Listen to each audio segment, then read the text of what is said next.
Bonsoir à tous et bienvenue dans cette seconde partie. J'ai été contrainte de refaire malheureusement cette vidéo car la deuxième partie n'avait pas eu de son. Voilà, donc je vais refaire la deuxième partie. Dans cette deuxième partie, on va voir en fait la problématique comment remédier au fléau en fait du suicide. Donc je vais faire un bref récapitulatif. Donc dans la partie 1, on a parlé du suicide, entre guillemets. Le titre, c'était le suicide comme remède aux soucis. La première partie, on a parlé de la définition. On a vu en tout cas la définition des mots-clés. Donc les mots-clés ici qui étaient suicide, remède et soucis. On a parlé également de la population, des personnes qui étaient concernées par le suicide. Il faut savoir que ça touche tout le monde. Toutes les personnes sont touchées et tous les âges. Voilà, tous les âges confondus. On a parlé aussi justement de la répartition géographique. Dans quelle région du monde on trouve le plus de taux de suicide.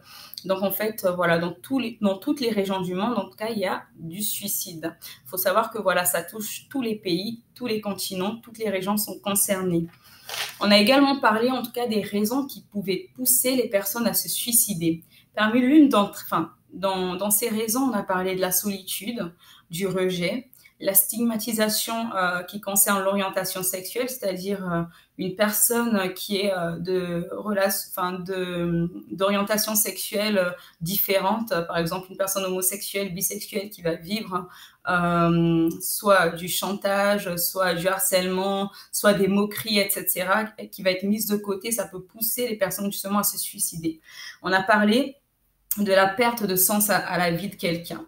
Quand une personne, en tout cas, ne trouve plus un sens à sa vie, elle ne se considère plus. Donc, elle n'a plus de la valeur d'elle-même, elle n'a plus d'estime d'elle-même parce que pour elle, sa vie a perdu toute valeur, toute saveur. Donc, en tant que personne, elle se trouve dévalorisée. Donc, ça peut pousser au suicide. On a parlé des situations conflictuelles qui peuvent concerner aussi bien les violences conjugales, des situations de divorce un peu compliquées, ça peut pousser au suicide. On a parlé des psychoses, des autres maladies mentales qui peuvent aussi pousser au suicide. Donc là, c'était dans la population générale, les causes que je viens de vous citer. Maintenant, je me suis intéressée aux causes justement du suicide chez les jeunes. J'ai sorti, on va dire, quelques causes qui reviennent souvent chez les jeunes, notamment chez les adolescents. Alors, ce qui peut pousser les adolescents à se suicider, il y a la dépression qui passe en premier. Donc, il y a la dépression qui va être l'une des causes qui va pousser un jeune à se suicider. Ensuite vient les violences conjugales, les violences familiales, pardon. Donc, un jeune qui vit dans une maison où le père bat la mère, il y a tout le temps des cris, il y a tout le temps des problèmes dans la famille, il y a tout le temps on va dire, ces violences. En fait, ça va perturber son développement, ça va perturber sa perception des choses et aussi il va grandir mais d'une manière assez déficiente. Ça peut pousser aussi le jeune à se suicider.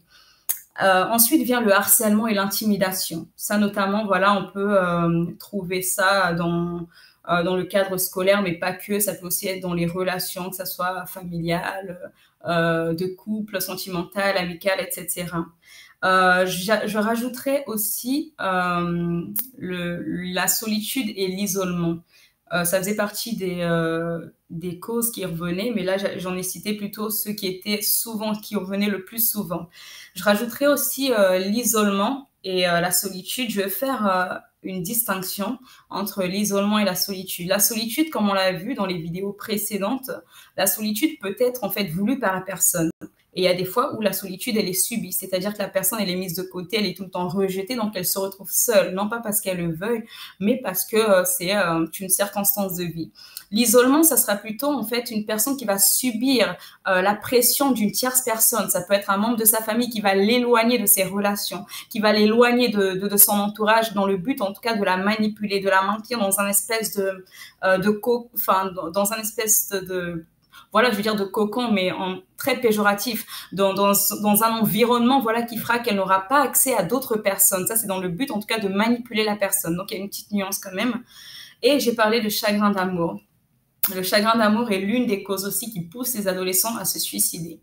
Alors, pourquoi un chagrin d'amour pourrait être l'une des causes qui peut pousser l'adolescent à se suicider? je vais faire un lien avec la dernière cause que j'ai citée, la consommation d'alcool et des drogues. Alors, lorsqu'on est dans un couple, on développe ce qu'on appelle une forme de dépendance. On devient plus ou moins dépendant l'un de l'autre. Donc, quand ça reste de manière, on va dire, entre guillemets, normale, c'est pas problème. Ça devient un problème si on ne vit que pour la personne, si on ne fait tout que pour la personne. Ça devient pathologique. Donc, il y a une espèce de dépendance, entre guillemets, qui est quand même normale dans un couple. Lorsqu'une personne va rompre, lorsqu'une personne qui va se séparer de son conjoint, de sa conjointe, ça va créer un vide. Or, en fait, dans la vie humaine, la nature humaine a horreur du vide. Donc, ce vide, il voudra le remplacer par d'autres choses. Ça peut être je sais pas, une personne qui était en couple, voilà, qui vient de rompre, ou parce qu'elle s'est faite, c'est l'autre personne qui a rompu, elle se retrouve seule, elle se retrouve mal, elle va essayer de rechercher, entre guillemets, on va dire l'amour dans les relations, de relation en relation. Ça peut être ça, ça peut être d'autres dans la consommation des substances pour essayer d'oublier, etc. Donc, je fais le parallèle entre les deux. Pourquoi? Parce qu'une personne qui est dans un couple qui vient de rompre, cette rupture va provoquer un vide. Ce vide intérieur va pousser la personne à aller rechercher quelque chose qui va venir combler son cœur. Ça peut être, voilà, elle va aller rechercher des relations sexuelles, une, entre guillemets, relation de couple avec une autre personne.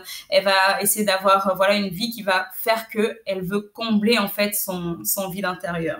Sauf que la consommation d'alcool et de drogue, il y a aussi cet effet-là. Il y a une espèce de dépendance. Une personne qui est dépendante à l'alcool ou à la drogue, lorsqu'on va lui enlever ces substances ou que ce soit l'alcool ou la drogue, elle va ressentir un vide.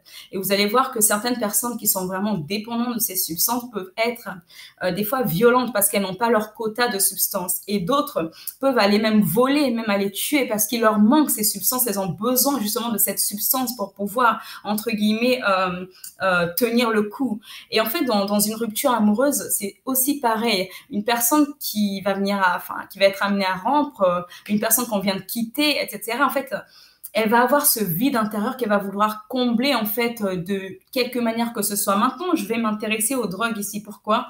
Parce que les drogues, il y a cette idée de fuite, la personne veut fuir, la personne veut se changer les idées. Donc, il y a une période d'euphorie. Mais lorsque cette période d'euphorie passe, il y a la descente aux enfers. Donc, dans cette période d'euphorie, je vais faire maintenant le lien avec ce que j'ai appelé les psychoses ou les autres maladies mentales. Dans cette période d'euphorie, on va voir que les personnes vont développer ce qu'on va appeler des délires ou des hallucinations. Il y a des personnes qui vont développer parce qu'elles sont sous effet d'alcool, de drogue, des hallucinations, des délires, même des délires paranoïaques, etc. Pourquoi? Parce que le cerveau, en fait, il est déconnecté. Il y a les neurones, en fait, justement, qui sont touchés par ces substances, en fait, qui vont faire que l'espèce de dépendance va venir nourrir, en fait, une partie de votre cerveau. Les neurones, en fait, vont être connectés à ce moment-là, en fait, vont être plutôt déconnectés, et il y aura, entre guillemets, ces délires qui vont naître. Donc, on voit quand même, il y a un lien entre la consommation d'alcool, des drogues, la rupture amoureuse, et les psychoses. Ça, c'est pas l'objet de ma vidéo, mais c'est pour vous montrer quand même que lorsque un homme, une personne est déconnectée, lorsqu'elle se sent rejetée seule, lorsqu'une personne n'a plus d'appui, lorsqu'une personne, en fait, a un vide, en fait, il y a des choses qui peuvent être créées en elle. Et en fait, inconsciemment, la personne crée, en fait, un cercle autour d'elle qui peut être plus ou moins vicieux parce que ça va pousser la personne, en fait, à vouloir avoir, en fait, les sensations qu'elle avait auparavant, mais en même temps, ça va la détruire. Donc, ici, la question, c'était comment y remédier. Comment y remédier? Alors, la première chose à faire, moi, en tout cas, j'aimerais vous dire, c'est que la liste est non exhaustive, c'est-à-dire qu'il y a plusieurs autres points qui peuvent être rajoutés à ce point-là. D'accord? Mais avant d'aller plus loin, voilà, le Seigneur me pousse à faire un témoignage de ma vie. Donc, je voulais pas la faire ici, je voulais pas du tout la faire, mais je suis poussée à faire le témoignage de ma vie. Les personnes qui souffrent d'hallucinations, de délires, etc., ce ne sont pas des personnes qui sont folles. Ce sont des personnes qui vivent des choses, des réalités que nous, on ne peut pas percevoir. Lorsque j'étais adolescente, lorsque j'étais en année de fac, entre mes 18 ans et mes 20 ans, j'ai vécu, on va dire, j'avais un vide intérieur. J'avais un vide intérieur malgré que j'étais entourée parce que je suis quelqu'un de base qui est vraiment, je suis très sociable comme fille. Mais je me sentais vide et seule. Dans ma vie, j'avais l'impression qu'il me manquait quelque chose, à tel point que j'ai eu des idées suicidaires. J'ai eu des idées suicidaires qui m'ont poussée à faire 3 tentatives de suicide. Alors j'espère que cette vidéo va bénir quelqu'un parce que le fait que le Seigneur me pousse à faire cette vidéo, je pense qu'il y aura un cœur qui sera touché. Alors, dans cette période, je pouvais errer, je pouvais vagabonder. J'allais en fait de lieu en lieu, mais je ne savais même pas qu'est-ce que je faisais. J'avais l'impression d'être perdue, j'étais complètement perdue. Je ne savais pas pourquoi je venais à l'école, enfin, en tout cas à la fac, pourquoi j'allais à la fac. Quand j'allais à la fac, c'était pour autre chose, j'étais complètement perdue.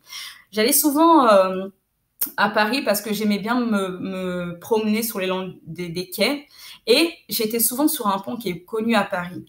Je me rappelle que lors de ces tentatives de suicide, j'étais carrément sur un pont. Et là, j'ai eu 2 voies. 3 fois de suite, 2 voies. Donc là, je voyais sur la droite les voitures qui passaient. Au milieu, tu avais la Seine. Il y a une voix qui me dit « Nora, de toute façon, tu ne sers à rien. Personne ne t'aime, tu es seule. Vas-y, jette-toi, suicide-toi. Personne ne fera attention à toi. Personne ne t'aime. Allez, fais-le. » Je l'entendais audiblement.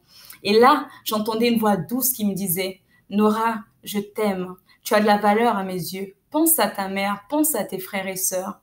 Ne le fais pas. Moi, je t'aime car tu comptes pour moi. » À cette époque, j'avais pas encore donné ma vie au Seigneur, mais j'avais des espèces d'oppressions. Je vivais des oppressions dans ma vie. Mais ça encore, c'est pas le sujet de cette vidéo. Je pense que à un moment donné, le Seigneur me permettra de faire vraiment le témoignage de ma vie.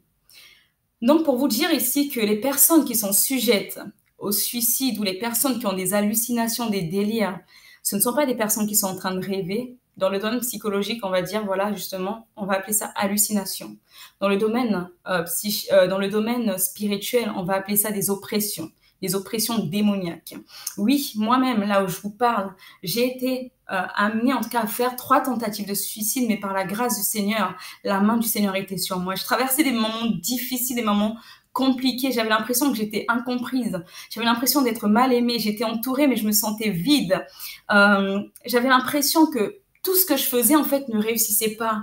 J'étais dans une période où voilà, je m'attachais fortement aux gens, j'avais une espèce de dépendance affective et en plus doublée d'une angoisse d'abandon. Bref, j'aurai le temps de faire un témoignage très précis de ma vie. Simplement, j'aimerais te dire à toi qui regardes cette vidéo, peut-être que tu as des idées suicidaires, peut-être que tu as déjà pensé à te suicider, sache que tu n'es pas n'importe qui, sache que tu n'es pas rien, comme peut-être les idées peuvent te dire. N'écoute pas cette voix qui peut te pousser au suicide, car sache qu'après cette vie, il y a une autre vie. Le Seigneur te tend la main aujourd'hui, le Seigneur t'aime. Le Seigneur qui m'a sorti de ces oppressions, c'est juste une parenthèse parce que j'ai traversé beaucoup de choses dans ma vie. Le Seigneur qui m'a sorti de ces idées suicidaires est aussi capable de le faire pour toi. Donne-lui ton cœur. Donne ton cœur au Seigneur. Jésus-Christ, il est capable de te délivrer de ces oppressions. Parce que le suicide, c'est un esprit qui a derrière. Un esprit qui combat fortement les jeunes. Ça touche tout le monde, mais beaucoup. Les jeunes sont très, en tout cas, voilà, combattus par cet esprit. Alors, j'aimerais te dire à toi qui m'entends, à toi qui m'écoutes, à toi qui traverses des problèmes, qui penses que tout est fini, que tu ne vaux rien, que tu as un bon à rien, tu as un moins que rien. On t'a souvent répété, de toute façon, ta vie ne sert à rien. J'aimerais te dire que tu as de la valeur aux yeux de Dieu. En fait, tu as tellement de la valeur que Jésus-Christ s'est donné pour toi. Jésus a donné sa vie pour toi et pour moi. Ta valeur, en fait, ne peut pas être estimée, car aux yeux de Dieu, tu as une valeur inestimable qui a valu le sang de Jésus. Et le sang de Jésus-Christ, c'est quelque chose qui ne peut pas être estimé. Alors, à toi qui m'écoute, qui est peut-être jeune, peut-être moins jeune ou peut-être personne âgée, sache que chaque problème que vous avez, il y a une solution et que ce n'est pas une fatalité. On va lire quelques versets. Donc, le premier verset que j'ai noté ici, c'est dans Ésaïe chapitre 41, verset 10. Donc, le Seigneur qui parle via la bouche du prophète Ésaïe qui nous dit « N'aie pas peur, car je suis moi-même avec toi. Ne promène pas les regards inquiets, car je suis ton Dieu. Je te fortifie, je viens à ton secours. Je te soutiens par ma main droite, la main de la justice. » Le Seigneur te dit ici de ne pas avoir peur. Peu importe les torrents que tu traverses, peu importe les fleuves que tu traverses, peu importe les océans de problèmes que tu traverses, rien n'est impossible à Dieu. La Bible nous dit dans Luc Tout est possible à celui qui croit. Alors, quand Dieu te dit de ne pas promener les regards inquiets, parce qu'il sait que derrière les inquiétudes, il y aura d'autres choses. Inquiétude, doute, angoisse, problème qui va ensuite générer des maladies psychosomatiques, qui vont ensuite pousser au suicide. En fait, quand Dieu nous dit quelque chose, c'est qu'il sait ce qu'il y a derrière. Ne crains pas, parce qu'en craignant, tu vas développer le trouble, le tourment, la crainte, la peur, les angoisses, et ça pourrait te pousser au suicide. Le Seigneur te tend la main, il te dit qu'il peut justement te fortifier, il peut te sortir de cela, il peut te donner une solution à ton problème. Le deuxième verset qu'on va lire, c'est dans Jérémie 31. Donc, Jérémie 31, verset 3. Alors, on va lire dans Jérémie 31, verset 3. La Bible nous dit, dans Jérémie 31, verset 3. Alors, je suis en train de chercher le verset. Jérémie 31, verset 3. Ok. Je t'aime d'un amour éternel. C'est pourquoi je te conserve ma bonté. Je te rétablirai encore et tu seras rétabli. La Bible nous dit ici dans Jérémie 31, verset 3, le Seigneur vient de te dire qu'il t'aime d'un amour éternel. Voilà pourquoi il te conserve sa bonté.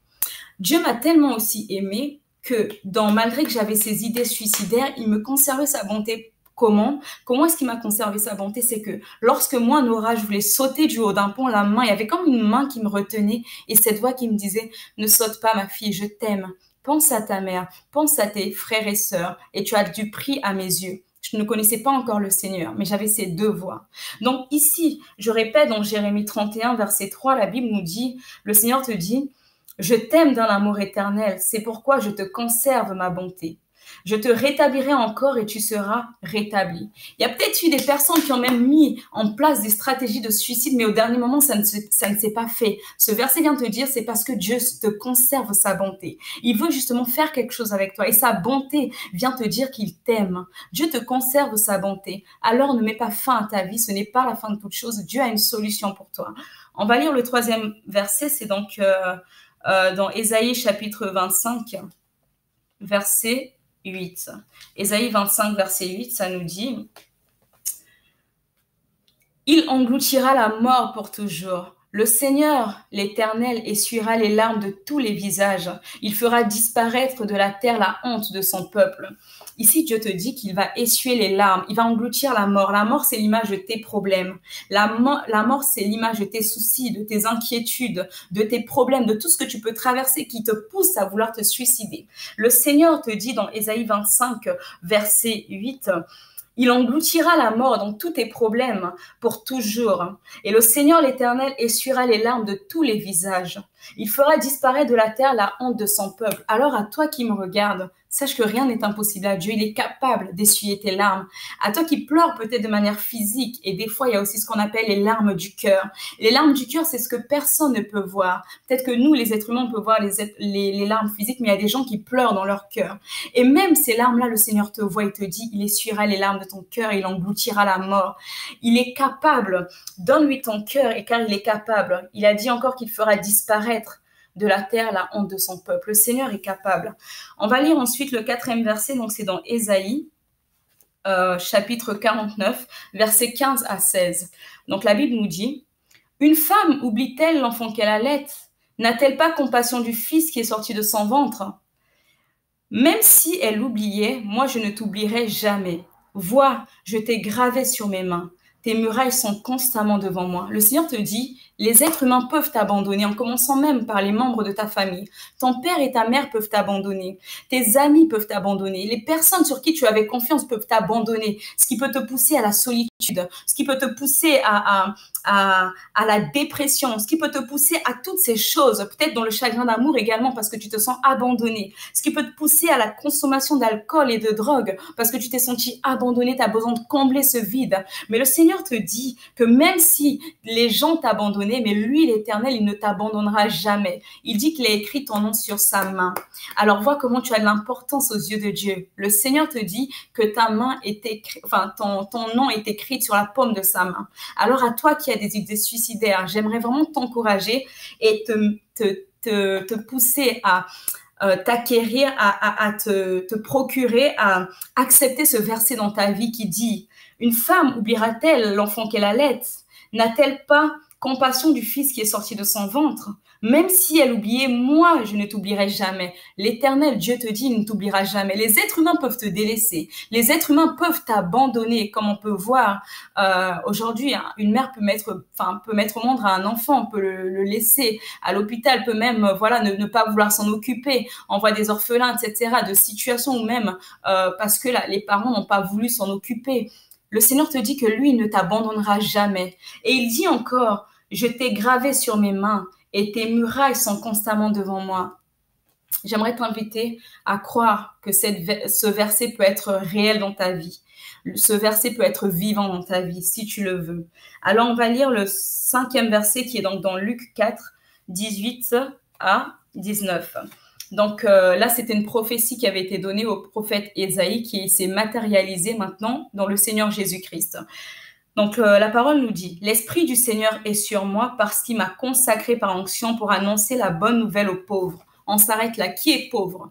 Là, on ne voit pas forcément les pauvres physiques. On voit aussi les pauvres spirituels, les personnes qui n'ont jamais entendu parler de Dieu, les personnes qui ont entendu parler de Dieu mais qui ont du mal à vivre une relation avec le Seigneur. Donc ce sont ces pauvres qui sont tant des pauvres physiques que des pauvres spirituels. D'accord? Donc la première chose qu'il nous dit, il vient annoncer aux pauvres une bonne nouvelle. Donc à toi qui te sens inconsidéré, à toi qui te sens pauvre dans toutes sortes de domaines parce que tu te sens dévalorisé, inconsidéré, sache qu'il y a une bonne nouvelle pour toi. Jésus veut t'annoncer cette bonne nouvelle.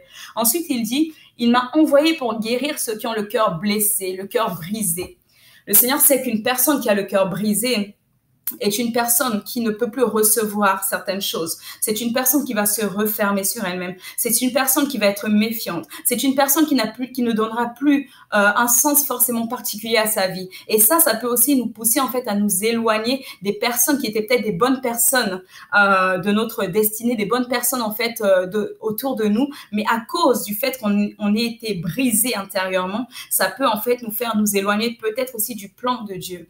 Donc j'aimerais te dire à toi qui veut te suicider, le Seigneur te dit encore qu'il est venu pour guérir ceux qui ont le cœur blessé. Donc toi qui as subi un chagrin d'amour, toi qui as subi le rejet, la solitude, toi qui as vécu dans une famille où il y a eu des conflits, ton père battait ta mère, des divorces, tu as vécu des divorces qui t'ont traumatisé, qui t'ont brisé le cœur, le Seigneur est venu pour réparer. Il est venu justement pour guérir ton cœur à toi.